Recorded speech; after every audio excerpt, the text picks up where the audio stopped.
1, 2, 3. Yes. Oh, bro, that is damaging, eh?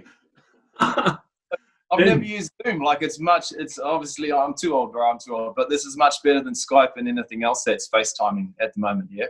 I think it is, man. It's the new thing. It's everyone, since COVID and stuff, everyone has been using Zoom, I'm pretty sure. Yeah. Everyone but me. I've been doing real face to people. That's good. Real face-to-face is better anyway, Benny.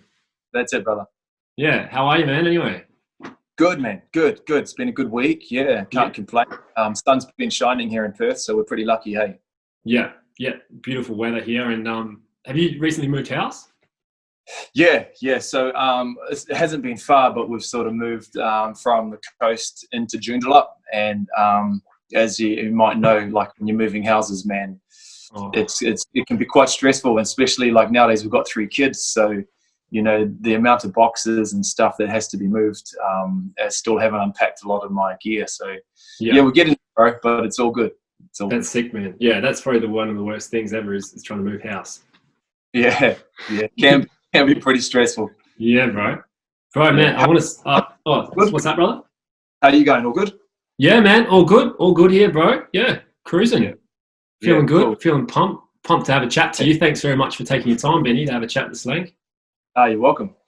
You're a legend, man. I've known you from pretty much just playing around Elmar's. You got a little bit of a residency there, playing a bit of live music at the German restaurant in the Swan Valley. Yeah, that's right. Yeah, so we've been recently acquainted. Sort of met you there a few times and had a few good chats and really enjoyed that. Elmar's playing as a resident musician for 12 years. So wow. I arrived in Perth in 2008, and I literally went through the Swan Valley to try and find a gig and say, hey, and I'm an acoustic musician. And Elmar said, yeah, cool, we'll give you a gig. And the rest is gravy, brother. It was just a good relationship. They took me on at a good time. The venue grew, the numbers that came through the venue, the whole Swan Valley grew, and I've been there as a resident musician for 12 years. So yeah. That's awesome, man. Yeah. That's awesome. And before you came to Perth, you're over in New Zealand, hey? Yeah. I actually was in university and came out as a primary school teacher, did 2 years teaching in New Zealand. And my partner, who's now my wife, she was doing nursing. And so we were a teacher and a nurse, and we were looking for places to go and possibly travel. And Perth at the time in 2008, the pay rates for nurses and teachers was amazing. Like it was double what we were getting in New Zealand. And I think that was a flow-on effect from everyone taking off to go to the mines. So all the job offers in Perth was paying really great rates. We said, cool, let's go to Perth. We'll try it out. In doing that, we just really found our groove. We found something that worked for us. I didn't know what the music scene would be like over here, and it had an amazing. And so I hit the ground running as a musician and never actually made it into teaching over here. I went straight into full-time musician. So it was pretty amazing. That's awesome, brother. That's awesome. Yeah. And I just want to take it back to like the start, Benny. So growing up in New Zealand, what sort of music were you exposed to, like from an early age? Man, everything in our household from an early age was Motown. It was real, the R&B sort of rhythm and blues era music is what my dad would listen to. Yeah. So it was a lot of soul music. And then we grew up going to church as well. So it was a lot of gospel, and soul and R&B was the music that I listened to in our household. And saying that, Dad was a musician, and he was a full-time musician in New Zealand and was quite well known. So his music was more folk, more sort of folk and guitar-based singer-songwriter. And so there was always a guitar around home. He was either playing, but when he wasn't playing, he was listening to a lot of Motown. And that had a big influence on my own sort of musical path as well. Yeah, awesome, man. And did your mum have any sort of like musical background as well, or? Yeah. Mum loved the Motown stuff as well. So yeah, it was sort of a family that was really influenced by R&B music. Yeah. Beautiful, man. Beautiful, bro. That's awesome. And so like, when did you sort of decide that you wanted to pick up the guitar? To be honest, bro, I was not interested at all until I was about 14, 15. And in saying that, how do I explain this? In New Zealand, like music's a part of life. Like from the day I was born, when we have parties are just sing-alongs. So whenever people would come over for dinner parties, guitars would come out, and then everyone would hit 5-part harmonies, like massive, beautiful in the house. Wow. And everyone has that ability to sing and play, and none of us know music. Like, we don't know theory at all. When I say none of us, none of my family and none of the people that I grew up with, we don't understand music theory, but every single person can pick up a guitar, and every family can sit around and sing. So it's very much a family and a cultural thing. But in being interested in music, not until I was 14 or 15, and that came from, I wanted to be an All Black like every other kid. And I made the first 15 when I was fourth form, when I was 14, and we would have sing-alongs on the bus, and we needed someone to play the guitar, and I ended up being the guitar player for the first 15 and starting all the songs. And then from there, I really got interested in sort of learning more. And then I'd say to my dad, can you teach me how to do this? Can you teach me how to do that? So he showed me things, and then really got into it as a teenager. That's sick, man. Yeah, that's awesome. And your dad, Jerry, did he play gigs all around New Zealand? He did, man. He was knighted. Whoa. Music Hall of Fame in New Zealand. He sold like over 1 million records of a song that he wrote. He was in a band called the Howard Morrison Quartet, and they toured New Zealand. They toured Australia. They at the time they were really big. It was sort of the 60s and 70s in New Zealand music history, and it was all about show bands. My dad was a part of a four-piece quartet, which was 4 Māori boys, and Dad would play the guitar, and they would really just cover or redo popular American songs at the time. Okay. But in that era, my dad also wrote a few songs that were controversial. Being Māori boys, he was writing songs that reflected culture and politics, about the differences between the European settlers and the Māoris in New Zealand, and really brought everyone together to have a good laugh at some real topical issues of their era. Yeah, right. That's awesome, man. Do you reckon that sort of had a bit of an influence on you, Benny? Yeah, a little bit. Yeah, a lot. So I arrived in 2008, and as I said, I was a primary school teacher, but I'd always done, by that point, I'd always done gigs through university. I'd play gigs on Thursday, Friday nights, but then I'd do teaching during the day and then do gigs on the weekends. In 2008, we arrived in Perth to start teaching and nursing, and we got a phone call to say that my father had passed away. And on the plane ride home to New Zealand, I said to Ria, who's now my wife, we've been together since university, I said to her, hey, I'd really love to give music a go, like really give it a go. We've got nothing to lose, sort of, in our point of life. And she said, yeah.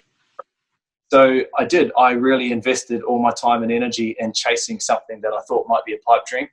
And I haven't looked back. It's been my full-time career for 12 years, and really supported myself and Ria and our family, and I've been very lucky with it. That's beautiful, man. Yeah. Awesome. That's huge. So when you picked up the guitar and you're 14, when did you sort of start? Did you like play cover songs straight away, or? Yeah. It was literally just playing cover songs to have sing-alongs, bro. It was all about sing-alongs with a lot of people. And I guess what came from that is I love the energy. I love the energy of leading and being part of sing-alongs, but being a part of creating that moment, which was funny because, as I just said, like, I'd grown up in a household where I'd seen the adults do that all the time and joined in. But to lead and be playing and feel just the happiness, the good vibes that everyone can share in on when leading sing-alongs was really what got me interested in wanting to play and make music. So that led to me wanting to write songs. That's awesome, cool. Man. That's awesome, bro. And how were you, like, when you were in school, were you a bit shy, or were you sort of like pretty outgoing as a kid? Nah, pretty shy, and still pretty shy, brother. Yeah. I say to people that I love the music side of being a musician, but I'm not a showman. Like my father was a showman, bro. He could take the stage and just own an audience, own their attention, and he was a total showman. Where I love the music. How I got to perform on stage was that I was so used to watching Dad do it, that I didn't feel a lot of nervous energy stepping on stage, because it was something I'd seen my dad do since I was born. So I guess if I'd have grown up and my dad was a builder, I would have gone down that path. But I'd watched him do music ever since I was a little boy. So to jump on stage, I didn't feel nervous to do that. But to talk and engage with an audience, bro, I'm still shit at that. So that's crazy. Hey, like, one thing I noticed, actually, you're really good at like finishing a song and then going straight into another song. Yeah, that's come from the type of gigs that I play. So you've seen me at Elmar's in the restaurant set. It's more like an atmosphere vibe for that sort of gig. And at an atmosphere vibe gig, what I learned early in my career was defining the sorts of gigs. Now, if you're playing cafes, restaurants, microbreweries, Swan Valley style, people are there to talk and interact and have a good time. You're there to add atmosphere. And what I hated was finishing a song and there was absolute silence, bro, just like no clapping or anything. And that's not anyone's fault. That's just they're there having dinner or interacting with friends. So I just learnt to, and then there's always a random one person at those sort of gigs, you know, and you have to say, oh, thank you. And that's awesome. But instead of feeling that awkwardness, I was like, man, let's just jam straight into the next song, or just throw down a loop that just keeps an even flowed performance going. So that's that sort of performance. When I do live shows, my original music, it's definitely about interacting and, you know, engaging with the audience, but not at Elmar's. It's about just keeping the vibe chill, brother. Yeah, that's huge, man. And Benny, you touched on looping. I'm getting into a little bit of looping myself. I'm really interested about it. How did you first discover like guitar looping? Who did I see first? I saw a guy called Dub Effects, who is a Melbourne-based artist, years ago do it, and it blew my mind. So Dub Effects is a guy that was originally from Melbourne, who then became a really well-known street performer around the world. And he was at the time just doing vocal loops and then singing over the top. And he had I think it was a Roland GT bass sort of effect pedal, and he had the RC300, Boss RC300 sort of loop station, and he'll just throw down loops and sing over the top. And he was pulling in audiences all around the world just doing busking, and it was amazing, the sort of sound effects. And I got really interested in that. So he was the first person I saw. And then the likes of Ed Sheeran and stuff really made it popular, of what he was doing with music at the time. I started trying it out myself at home, and I was terrible at it. If you know what I'm talking about, to even though you would naturally have rhythm to play, to master the rhythm between your foot tapping a record pedal, focusing on your vocals and keeping the guitar going, and then thinking about where everything's at. It took a little time to get your head around, but yeah, that was where it first started, was watching a guy called Dub Effects. Beautiful, brother. And did you start like practicing looping when you were in New Zealand still, or was it something that you started when you came to Australia? No, more when I got to Australia. I was just like an acoustic singer-songwriter, but the gigs I were doing were perfect for singer-songwriter. And then I was starting to do some bigger gigs where I was like, man, it would be cool to have a bigger sound, or two guitars, or a percussion that can go through the song. And I started really getting into looping. So it really just allows you to be a bigger performer through adding in more dynamics, and it can be quite fun once you master those dynamics. Yeah, beautiful, man. Yeah. And you got a couple of albums, bro. When did you sort of start like with writing your own songs? When did that come along? Oh man, I started writing with a good friend of mine at high school when we were 16, 17. And to be honest, bro, I've used some of those songs throughout my 3 albums that I've done since then. So that's pretty cool. That's something I look back on and I'm pretty proud. Like, we started just writing down, penning lyrics, and I held on to a lot of them. And a lot of them I've gone back and used and integrated into things that I've been writing. So 16 or 17, I started writing my own music. And I started writing and recording in Perth in 2009. So it's sort of all flowing into that same era where Dad passed away.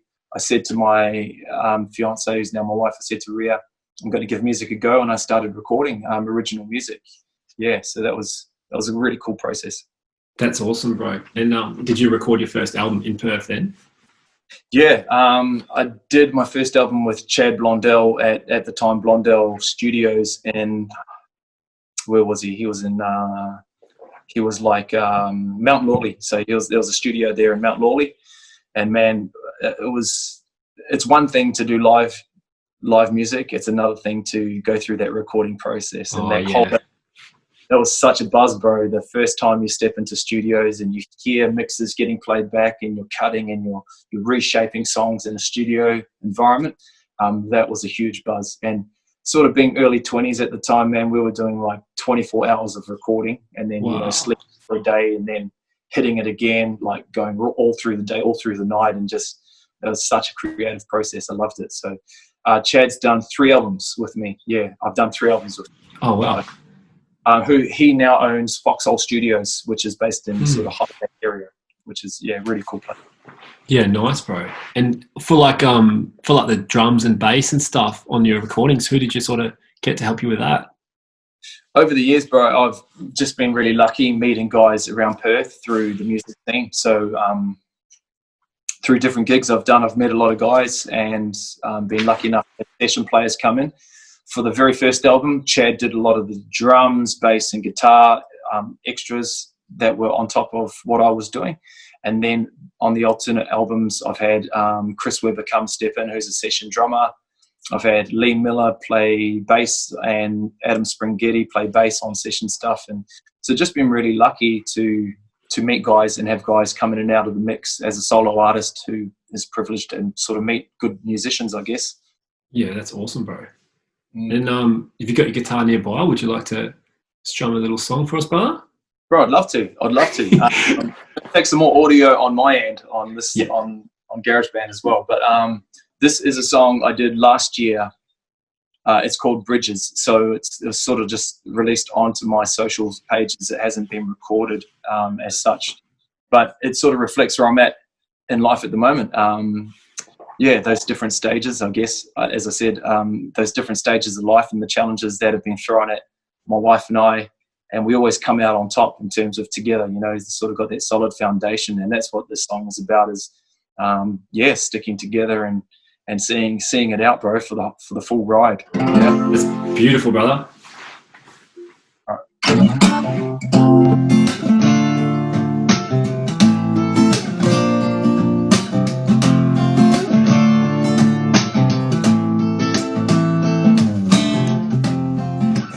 Beats so cold when you're away, yeah. I'm feeling faded from the situation that has got us growing cold.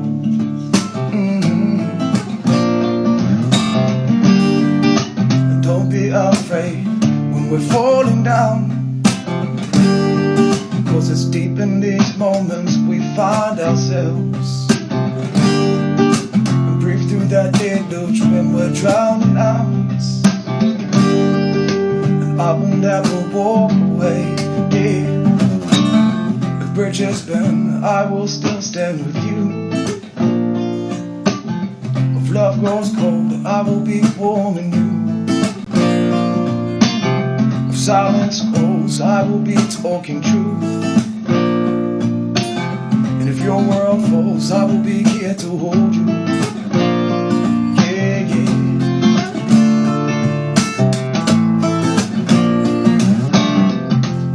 And my heart beats so cold when you're away, and I'm crying inside the thought that you might never return. I'm feeling faded, but I won't walk away. Hurt people, but we cannot hide the truth. And everybody's afraid when they're falling down, 'cause it's deep in these moments we find ourselves. And breathe through that deluge when we're drowning out. I won't ever walk away, yeah. If bridges burn, I will still stand with you. Love grows cold, I will be warming you. If silence calls, I will be talking truth. And if your world falls, I will be here to hold you. If bridges bend, I will still stand with you. If love grows cold, I will be warming you. If silence calls, I will be talking truth. And if your world falls, I will be here to hold you. Something like that. Yes, brother. Yes, Yeah. Benny. That's sick. Okay.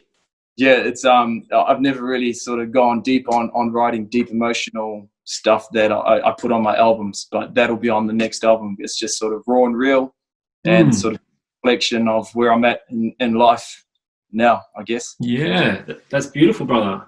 Cheers, bro. That's awesome, man. Awesome, man. And Yeah. I know, yeah, no worries, bro. And I noticed on your guitar, you've got like is it a tribal symbol on your guitar, brother? Yeah, man. That is, so all the tattoos I have is tā moko, traditional Māori tats. And I had a student in New Zealand, bro. I was teaching like year 7 in New Zealand before coming to Perth. And I had a boy in my class who was an amazing artist. I never listened. He was a terrible student. He ended up in Perth. He ended up out at the mines, and he saw me up there one night when I was performing up at one of the mine sites. And he says to me, Mr. Merito, do you remember me?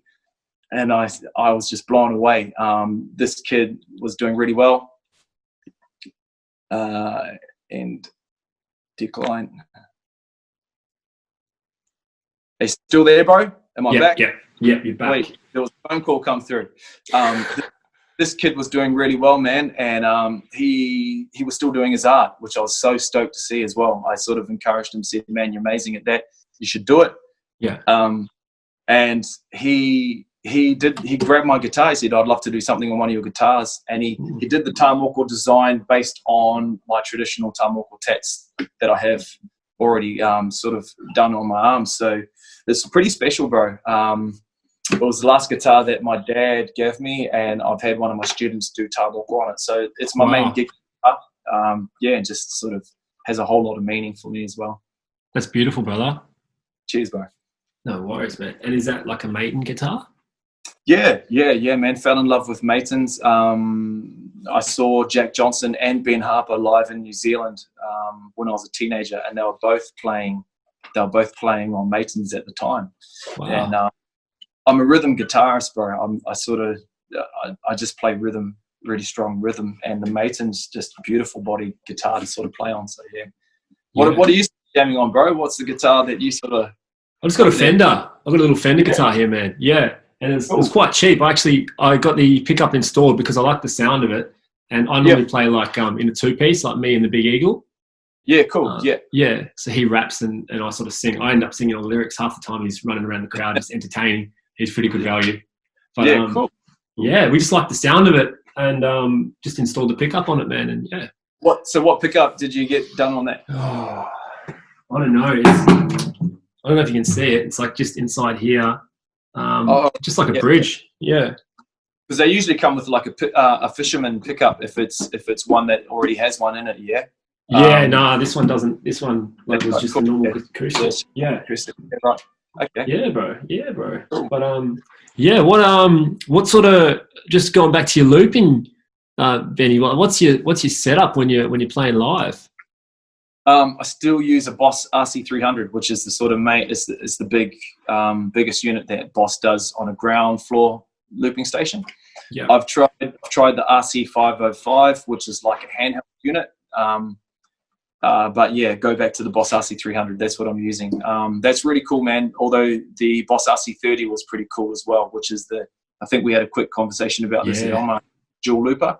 But the RC300, just doing live performances, bro, it's got so many options and a lot of time on pedals. A lot of us go out and buy pedals and only sort of use 10%, 20% of what the actual pedal can do. You know what I mean? I really invested my time into the RC300, which is why I stay with it now. And I can push that thing to the limits of what it can do. So I know all the effects and all the different change-ups, and I'm dancing around tapping that thing, bro, while I'm playing. Yeah, it's beautiful. It worked for me. Yeah, it's good. Yeah, that's awesome. And do you have any sort of other effects, like anything for your vocals, like if you're doing some percussion, like beatboxing or anything like that? Yeah, I do. I use, at the moment, I'm using a TC Helicon Voice Live 3. So it's a built-in effects unit for pretty much for solo artists that really want to be able to push their own vocals. If you don't have a sound man, if you don't have a full band, it's pretty cool. It's got why I initially bought it. It's got really good delays and sort of echo effects for vocals, and a lot of the stuff I was playing at the time was sort of dub reggae, and I loved having that delay vocal effect. So that was cool, and that's sort of what I use it for. But it's got good bass effects and good synthesizers as well. So doing vocal synth. So if you really want to sort of get out there with your looping and add in some crazy stuff, the TC Helicon, a lot of really easy to use built-in effects to sort of help do that. Yeah, man, we had David Shannon. He's a New Zealand singer-songwriter on the last podcast, and he uses that also with his looping too. Yeah, right. That's a hard case. I caught a bit of that interview, bro. I watched like the first 10 or 15 minutes, and then I got sidetracked by my kids. But that's quite interesting. And there was some other parallels I know about his music at the start of your interview. He grew up here in Albany, and then he went back to New Zealand, came back to Perth. I was blown away because I lived here as a kid, and I went to Wembley Downs Primary School, and then went back to New Zealand. And so I'd done stints over here and there as well. I was looking at this guy going, that's quite the case. Yeah, if you watch, I know where you're at, brother. That's awesome, man. Yeah. And Van, bro, you touched on you got some kids? Yep, 3 girls, 3 lovely girls, 6, 8, and 9. So hectic household, busy household. Yeah, no doubt. Hey, no doubt, and man. You got one on the way, yeah, bro. You got one on the way. I've got one on the way, bro. I've got one already and another daughter. So we're going to have 2 girls. Wow. One on the ground, one on the way. That's amazing, man. That's exciting times as well. You're a busy man too, yeah? Definitely, bro. Definitely. It's fun. It's exciting. And there's always something going on, isn't there? Yeah, absolutely. Yeah. And what about you? Oh, sorry, bro. No, I was just going to say, like we're talking music, and I'm thinking how much of a change it's been through from when I first started as a full-time musician to being a father and a musician as well, and that was tripping me out. I'd love to sit down and have a few beers with you about that one day as well, bro. 100%, bro. No doubt I'll be back in Almar soon. We'll have a couple of beers. yeah, for sure. Yeah, man. As soon as I finish this, I'm doing like a challenge over winter. I'm not having any beers. So as soon as I finish that, bro. Cool. Good on you, man. That's awesome. Yeah, man. We'll put those beers on ice till summertime and catch up. 100%, bro. I noticed, bro, like you looks like you're big on your fitness as well, man. You're looking pretty strong there, brother. What do you sort of do for your fitness? Bro, thank you. Firstly, that makes my head go. Nothing at the moment, to be honest. I guess just I like to keep fit. My girls do a lot of running, so we run every day as a family. But other than that, it's not a lot at the moment. Life's pretty busy. So, but just being active, I guess, bro. Being active and just making some healthy choices. Yeah. Yeah. What do you what do you like to eat, man? Oh man, I've tried everything over the years. I'm open to trying every sort of eating regime that might be deemed healthy for myself. Yeah. At the moment, I'm just sort of going back to pretty sensible eating. I really tried. My wife and I gave veganism a go for quite a long time. I didn't do it properly though, bro, because I'm a pretty crap chef. So I was eating the same sort of 5 ingredients every day by the end of it, if you know what I mean. I was always ending up just eating cauliflower or just hummus and cauliflower or carrot and cauliflower. And just so I let myself down on that. But at the moment, I'm back to a pretty well-rounded diet. I don't eat a lot of meat. I eat a lot of fish and vegetables, and eggs are in my diet quite heavily as well. But yeah, keep it simple. No processed food. That's what I sort of stay away from. That's the biggest one, man. Processed foods for sure. Yeah. I heard on when I was listening to your podcast with Dan, I think you down the mushrooms, bro, on the health side. Oh yeah, so basically life cycle mushrooms, man. I take them. They're like these tinctures, like this liquid form mushrooms, and so I have them. Yeah, that's my staple for my supplements. Cool.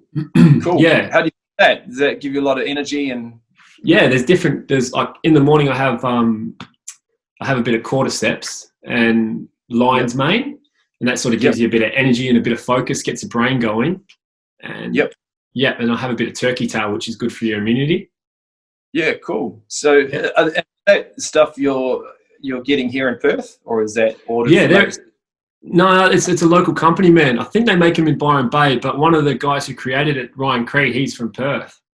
Yeah. So that company that makes it in Byron Bay, they're huge, aren't they? Like they're big around the world with it, because I'm pretty sure I did on Ben Greenfield or Rich Roll podcast, them talking about the Byron Bay guys that do the mushrooms. That's them, man. Yeah, that's awesome. Okay. Cool. Also, cool. I have to also Dave Asprey as well. Yeah, give him a go, man. Yeah. Listen to a lot of Dave's stuff as well, bro. He's sort of in As I get older, I'm pretty interested in biohacking. That's awesome, man. That's awesome, bro. Yeah. No. Do you read? Yeah. Sorry, man. Sorry to cut you off. No. Do you sort of like read any books at all, brother? Yeah, I do. I wasn't big on reading through my 20s. In my 30s, I'm much bigger on reading. And to be honest, I'm introduced to most books by my wife, who's always reading really interesting stuff. And I've read a few good books lately. The Fifth Agreement was one that I was reading just before moving here. And that's a really cool book. That was based on another book called The Four Agreements, and The Fifth Agreement was sort of a sequel to that. So that's what I've recently read.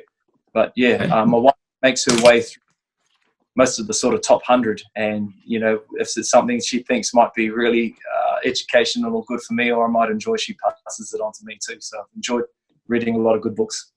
That's awesome, man. I'll look into that one, brother. Yeah, cool. What about podcasts as well, Benny? Do you sort of listen to a few podcasts? I do, bro. Love podcasts. As I mentioned before, like while I'm not actively doing a lot physically with sort of health and fitness, I love listening and doing a lot of research. I listen to Ben Greenfield, Rich Roll podcast, Dave Asprey.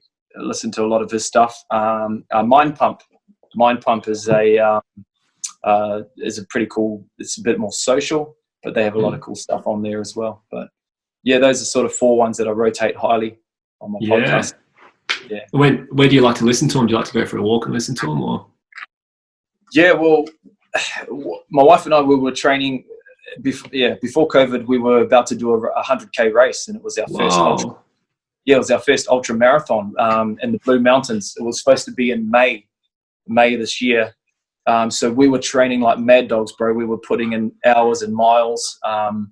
And while we were doing that, like this is January, February, March, April, I was just listening to podcast after podcast, clocking up a lot of miles. But when it was deemed the race wasn't going to happen, we really pulled back, because the sort of point where we were running to was really pushing our immune systems as well. So as soon as COVID hit, we pushed back on that and got back to running some normal miles, I guess. And so I still listen to podcasts when I go running, basically.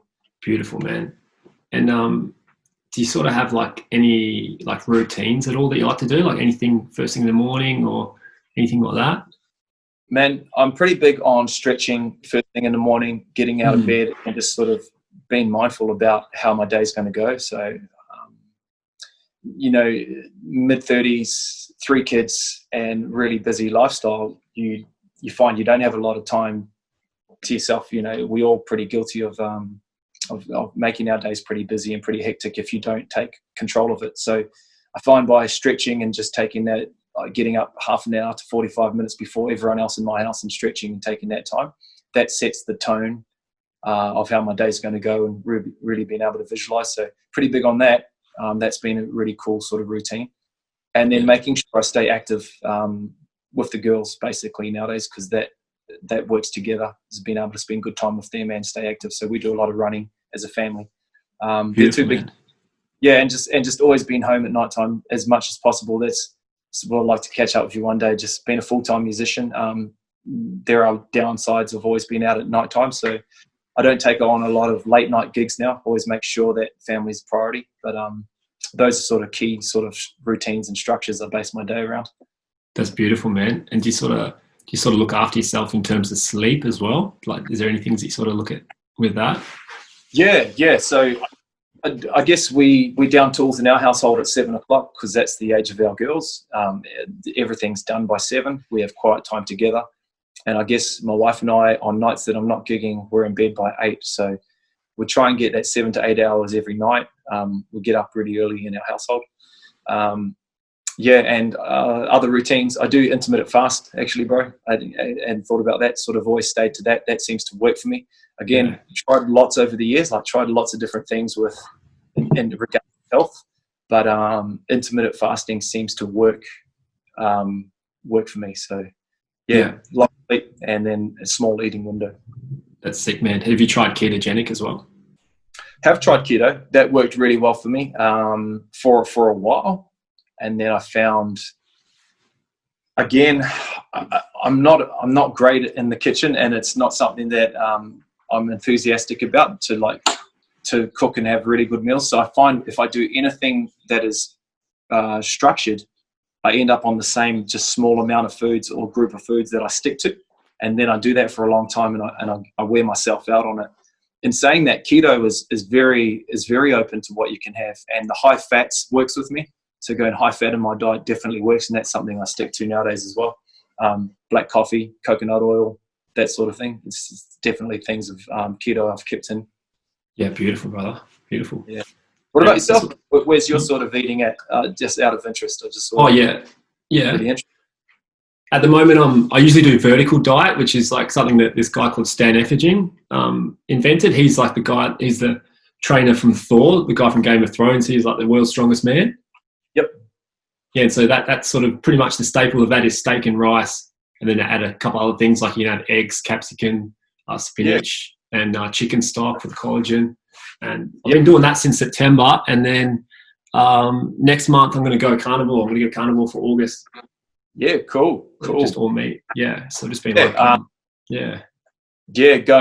That's one thing to be honest, bro, I just haven't been sort of bold enough to try. Not carnivore, but offal. Like going. There's a lot of the guys I listen to online talk about organ meats being amazing, and this is hard case for me because this is how much life changes. Like at one point, I've really tried veganism and tried that, and I see a lot of benefit for a lot of people, and for myself, I benefited. But again, like you got to keep your mind open and what might work for other people. And organ meat, man, a lot of guys swear by it, for the nutrient value in it. So I'm just not bold enough to try it yet, brother. No, same man. I've been listening to this carnivore podcast and carnivore cast, and he always talks about this. You can supplement with different organ supplements as well if you're not too keen on actually taking that, and you still get all the benefits from that, the nutrients and everything. So it's something I might look into as well, because I don't think I'll be too keen to eat a brain anytime soon. So do you have your bone broths at the moment, bro? Do you have bone broth in Yeah, I do, man. But I want to get into making my own bone broth. That's something I want to do next. Yeah. Do you do that?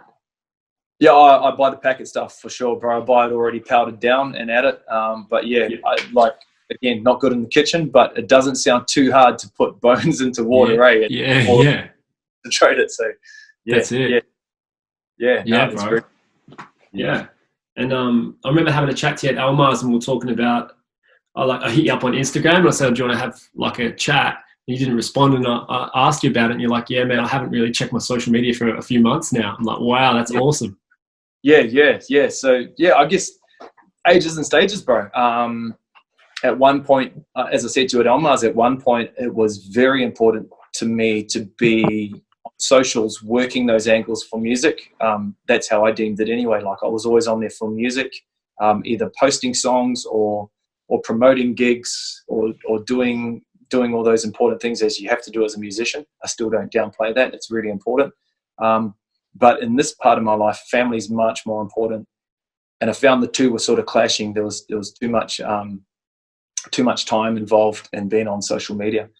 And I've got to be honest, like it's addictive. Social media is totally addictive, even at my age and stage in the game. I just couldn't put the phone down, bro. So I had to just delete the apps off my phone because my girls are coming of age too. As I said, they're 7, 6, 8, and 9, and they're really absorbing everything that Ria and I are doing. So we both just down tools on social media.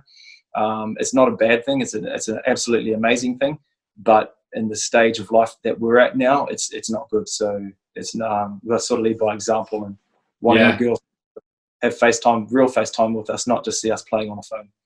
That's huge, bro. That's massive. Yeah. Yeah, I was listening to a podcast with Tim Ferriss and Blake Markowski, and he was talking about this thing called the Hoffman process. And it's basically you do it when you're a bit older, and you do like an 8-day course, and you sort of go through all the different things that you think might have triggered you from like an early age growing up, and just having like your parents around, either like you do exactly what they do sort of thing, or you do the opposite to try to get the attention. And so like from such a young age, it's so like you just absorb everything, and it's so important to like be an example for your children. And that's it, that's totally it. And you know, it's something that we're all doing subconsciously is being online. And as I said, it's not a bad thing, but we had to be aware of our role in our family right now in this moment. You know, we're parents and we've been role models, so we just got rid of it. And saying that, I was listening to a podcast, bro. Rich Roll was interviewing the guy that created Instagram, and it was around about the time when they made all the changes to Instagram on the likes. And I was listening to him talk to Rich about this, and they never understood how addictive. No, they never anticipated how addictive it was going to be, and then how everything became way more about the likes than the actual product that was in front of the photo, the picture that was in front of people. And I guess what they learned from that was that it's just really, really addictive, and that just that sort of that hit to get that even at our ages. And you know, we're the first generation that went through this. Like there haven't been other generations that we can look back and reflect on and go, oh, they didn't do a good job of social media. It wasn't around before. So that's the other scary thing to me, is why I sort of take it on board and sort of, you know, be really strict on it in our household. Yeah, because our kids are growing up and that's all they know, aren't they? That's right. Yeah. So it's like, sorry to cut you off. It's like, it's just, it's all in its infancy as well, like the technology and everything like this, AI and social media and all this. Yeah, so it's early days with this stuff. Yeah, absolutely. That's what I mean. Like we didn't get to watch our parents go through social media. Like they didn't have it. So there was no lessons to be learnt from them or lessons to be passed on to us. So that's why I guess, you know, I guess the next generation will have lessons to sort of see of what happened and how to use it better. So I hope that happens. Yeah, that's awesome, man. So have you just deleted all your apps, or? Yeah. I log out and deactivate Facebook, and I haven't been on. So I deactivate Facebook, deactivate the other one, and then just got rid of the apps. And I didn't know how it would go, but once you've been off it for a week or two, it doesn't bother you at all. It doesn't bother me. And I do, like from the musician point of view, this is still my full-time job. This is what I have to do. I will reactivate those accounts when I need to and post media and promote gigs. But because of COVID, like it's been a couple of months, man, off social media altogether. So there's been no need for it. That's awesome, bro. That's awesome, man. Yeah. Cheers, bro. No worries. And what have you been sort of like playing a bit of music since COVID, like just at home and stuff, working on some new tunes, or?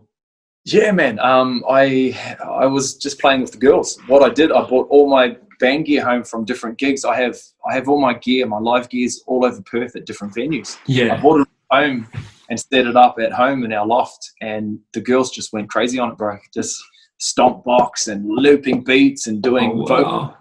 And we were just doing all sorts of cool stuff through the gear. So that was really fun. So we did a lot of that.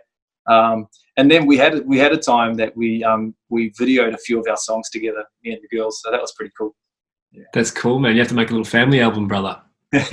yeah, that's it, bro. I got a pretty good drummer in our mix of girls. So we've got someone with good rhythm, and one likes to dance and one loves to sing. So Merito quartet. That's awesome, bro. That's awesome, Eddie. And no worries, bro. And talking about like all your gear all over different places, you've toured around a bit. You've toured around obviously New Zealand and Australia. Yeah. What's that sort of been like, bro? Man, that's been cool, bro. It's been a buzz. It's hard work. The touring stuff is really hard work from all aspects. So my wife manages my original stuff, and so there's a lot of work that goes on behind the scenes, booking and contracts and and then there's all the promotion. So it's an absolute blast to go out on the road. And when I go out and tour, 80% of the time it's been with a band. So that's even more amazing, is when you go on the road with a band. I've taken all my session players from Perth back to New Zealand, and we've toured and played with some pretty big acts back in New Zealand. We supported Fat Freddy's Drop in New Zealand at a New Year's Eve gig. That was amazing. And all 4 of us boys from Perth jumped on the plane, bro, and we had a very limited window to get there to make the gig. We cut it really fine to get to New Zealand and to make this gig. And we literally got off the plane and to the gig in a minivan and hadn't slept. Just, when you've been on a plane for 8 hours and you get off and you're straight onto a big stage, it was really changing mindsets and yeah, but been some amazing moments touring, and been very lucky to support some pretty cool artists. I toured the whole of Australia with Tiki Tane, who's another well-known New Zealand artist. Yeah, and that was amazing. So yeah, I was able to learn a lot, and just the way that it works on the road. Check into a hotel, go to sound check, do sound check, go back to the hotel, get some downtime, go to the show, bro, switch on, get into gear, and execute the best you can, and then it's all on to the next show, into the next city. And that was an amazing experience. Yeah, bro. How did you switch on? Is there like a technique that you had, or did you have like a warm up and things, like warm the vocals up, and what did you sort of do?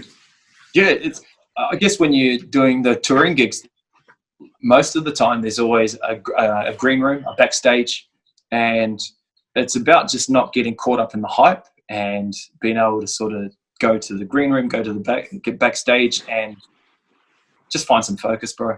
Really, just find some focus and remember how to deliver. And that comes from practice, because in my early days as a musician, just reflecting honestly, like it was about drinking and partying, like in my very early 20s.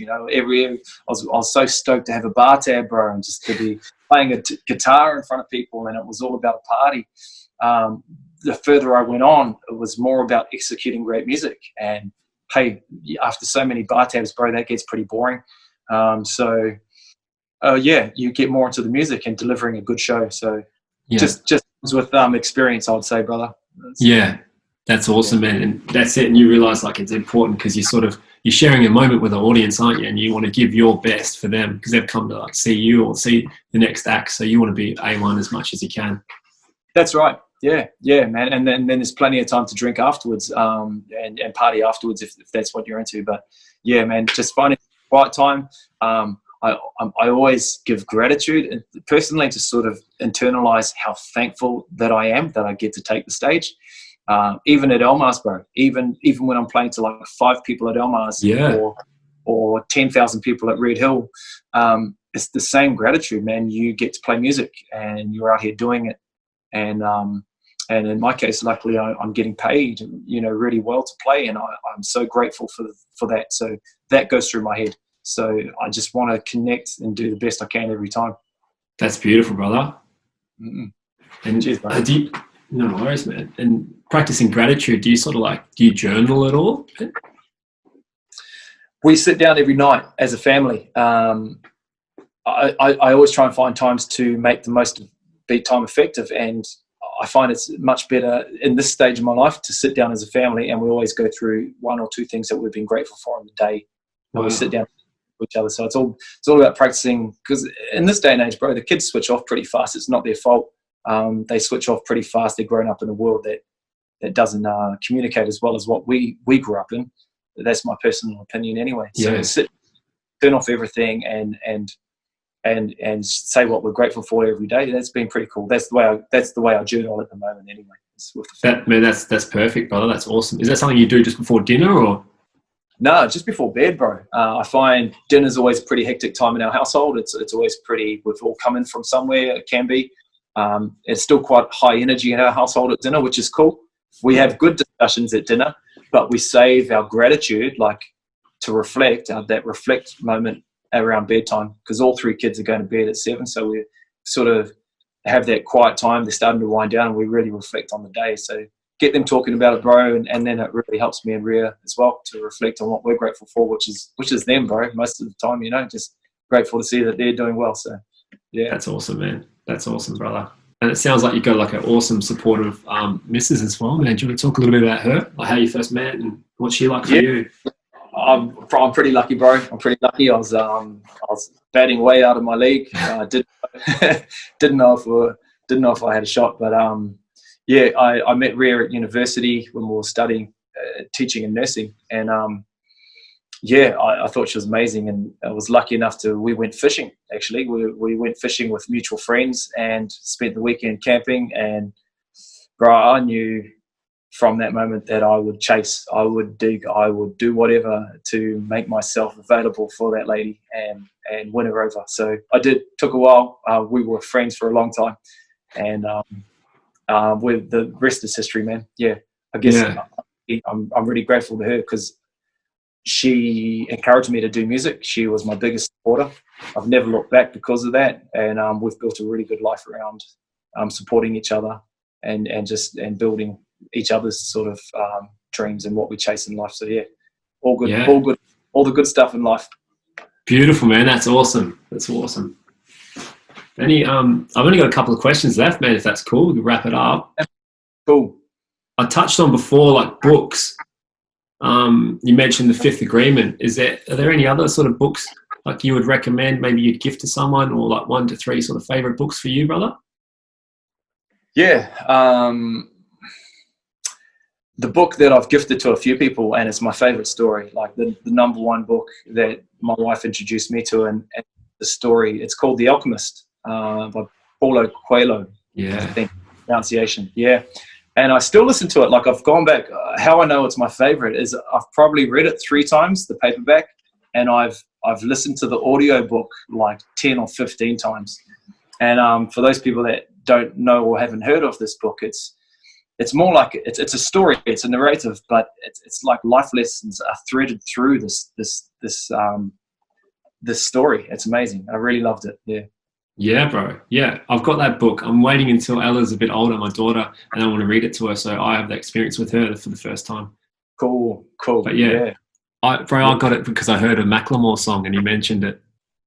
Yeah. So I'd read it before then, and I was like buzzing out when he mentioned it in that song, and that's a really cool one. But he mentioned it, I was like, I wasn't surprised because it's a world seller. It went number 1 all around the world. But awesome, Manny.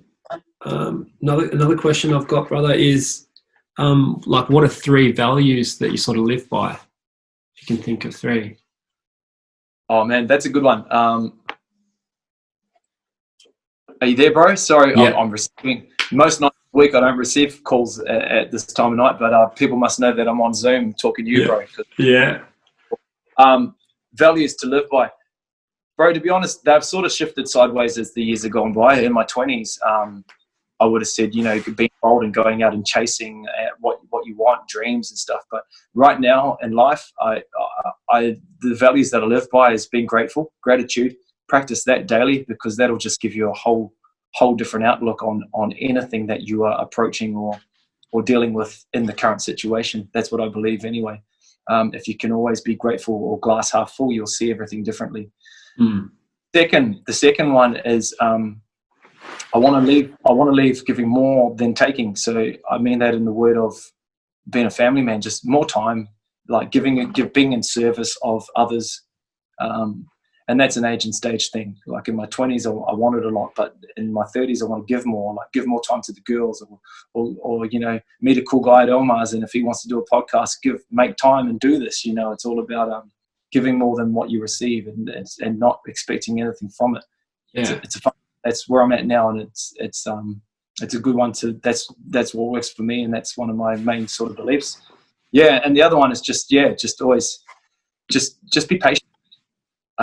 That's a funny one to finish on, but just be patient. I have had to tell myself that many times in life when I thought my life was going to turn a corner, for good reasons or bad reasons, but just be patient. Yep. Things will work out or turn out the way they're supposed to. Beautiful, brother. Sweet, bro. I hadn't actually put a lot of thought into those, so I'm glad I actually came up with them and actually could articulate it to you. Bro, that's sick, man, because I think that's why I love podcasts, because I don't really take the time to reflect on a lot of these things, man. But this is a great opportunity because we're just having a chat, just both of us. We're not, disconnected in any way. It's awesome. Yeah, no, I love it. It's you know, you asking this question made me reflect on that straight away. So it's pretty cool to just be able to chat one-to-one and just do it like that. Yeah, that's sick. But I've just got one more, Benny. Yeah, man. What does music mean to you? Music to me is a way to communicate, bro. Music to me is how I was best able to communicate my feelings growing up. It was a way to channel different things that was happening in life, and it's a way to connect with people. So that's what it means to me, bro. That is, at times I've thought I was a musician. I'm not a musician, bro. I'm a person that loves and connects and communicates through music. So that's how I see it. Yeah. That's powerful, brother. I love that. That's awesome. Cheers, bro. What a way to finish, Ben. Hey, man, it's been good. Let's do it again someday, eh? Yeah, we'll do a part 2, no doubt, in the future. Yeah, cool. And I've got to get have a beer. I've got to check out one of your shows, man, because what you've told me about the dynamics in your act and what you do is super interesting to me, bro. I want to see you guys lay some stuff down. 100%, bro. Just before we finish, because we're quite newly acquainted, the slank. How did that name come about, brother? Please fill me in. That came from the Big Eagle, man. From the Big Eagles, he gave me that. I was knighted by the Big Eagle with that. Yeah. And it evolved, man. I was lanky in high school. I was tall and skinny, and basically, I was smoking a bit of weed with the Big Eagles. And one day, and he noticed like there was a belt just hanging off like a bedside table. And he's like, "That looks like a snake. That's like a snake lanksy." Oh, there's a slanksy, and then developed from slank. And that's pretty much. Bro, it's a cool name. It's a very cool name. So own it, roll it. I'm just super intrigued. I was like, the slank. How do you get a name like the slank? I'm still Ben. How do you get a name like the slank? What do I got to do? Sign me up. We'll get you a name, brother. We'll get you like a nice animal or something. Yeah. Yeah, bro. Yeah. I'd like to be bald eagle or something like that, brother. I want to be knighted. Yeah, bro. We'll make it happen for sure. Cool, man. Awesome, man. Thanks so much for taking the time to have a chat with us, brother. You're very welcome.